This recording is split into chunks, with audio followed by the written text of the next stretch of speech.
క్రీస్తునందు ప్రియులైన సహోదరి సహోదరులకు ప్రభువైన యేసుక్రీస్తు వారి దివ్యనామంలో శుభాలు. నూతన జీవిత అనుదిన దైవ ధ్యానంలో నిజమైన క్రైస్తవుడిగా ఉండు. యోహాను సువార్త 1వ అధ్యాయము 12వ వచనంలో తన్ను ఎందరు అంగీకరించిరో వారికందరికీ అనగా తన నామమందు విశ్వాసముంచు వారికి దేవుని పిల్లలగుటకు ఆయన అధికారము అనుగ్రహించును. క్రైస్తవుడు వేగంగా కదిలే గాలి లాంటి వాడు.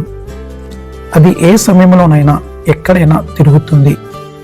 వారు ఒకప్పుడు వీధుల్లో డబ్బు అడిగేవారు కాదు, రోడ్డు ప్రక్కన ఆహారం అడిగేవారు కూడా కాదు. ఒక క్రైస్తవుడిని ఆ విధంగా చూస్తే అతను ఆ మార్గాన్ని ఎంచుకున్నాడని అర్థము.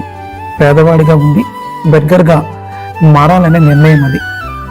ఇక్కడ విషయం ఏమిటంటే, ఒక క్రైస్తవుడుగా మీరు జీవించాలనుకున్న జీవితాన్ని మీరు ఎంచుకుంటారు. వారసుడు అంటే క్రైస్తవుడు అన్నింటికి కర్తయ్య ఉన్నను, బాలుడై ఉన్నంత కాలము అతనికిని దాసునికిని ఏ భేదము లేదు. అయినప్పటికీ అతను మొత్తము ఆస్తిని కలిగి ఉంటాడు. ఈ ప్రపంచంలో ప్రతిదీ కలిగి ఉంటాడు. బంగారము, కారు లేదా ఏదైనా ముఖ్యమైన వస్తువును మనం పిల్లలకి ఇవ్వము. అతను వాటితో ఆడుకుంటాడు, వాటిని పాడు చేస్తాడు. వాటితో జోక్ చేయవచ్చు లేదా తప్పుగా ఉండవచ్చు.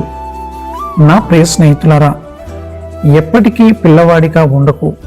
కానీ దేవుడు నిన్ను ఉపయోగించుకోవడానికి సిద్ధంగా ఉన్నాడు కాబట్టి ఎదగండి.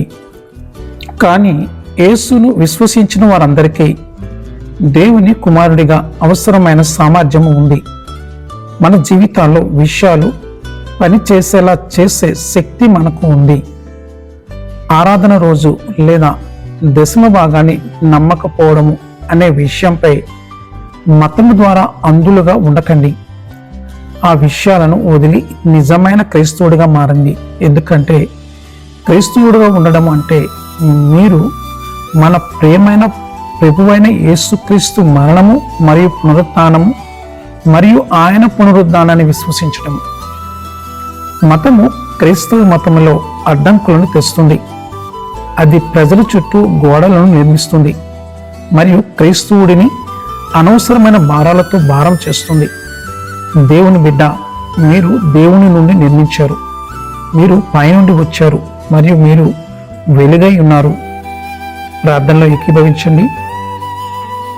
ప్రియ తండ్రి, నా జీవితంలో నీ పిలుపుకు నేను అవును అని చెప్తున్నాను మరియు నేటి నుండి నేను విజయవంతమైన జీవితాన్ని గడుపుతాను, కానీ భయంతో కాదు.